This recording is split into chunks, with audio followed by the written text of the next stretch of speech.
New details just hours ago, 3 Huntsville high schools wrapped up a full day of virtual learning. They'll be online only at least until Friday due to the coronavirus. That's less than 2 weeks after some students returned to 5-day-a-week in-person learning. Columbia, Lee, and New Century high schools are impacted. Columbia has 62 people associated with the school in quarantine with positive tests, 3 of them.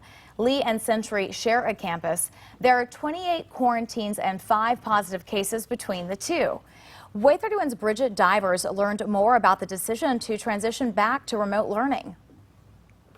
Huntsville City Schools told me they made the call because of a staffing issue. With nearly 100 people in quarantine across the 3 schools, the district said it's working on a plan to determine when each school will be able to reopen.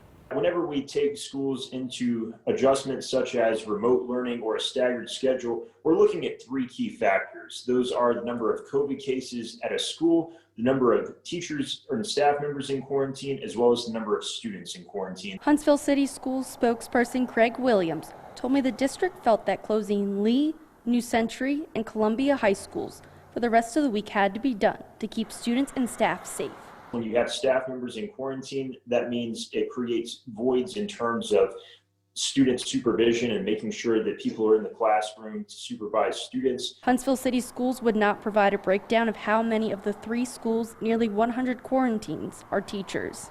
But Williams said the school's administrators are working on finding substitutes to fill classrooms in order to get students back on campus. And he said a 14-day quarantine will be required for anyone who's exposed to the virus. The self-quarantine, it's really a matter of making sure a preventative measure, making sure that we're not, putting staff members around students and as a precaution. Williams said on Friday the district plans to give an update to parents and students about a possible timeline for returning to school.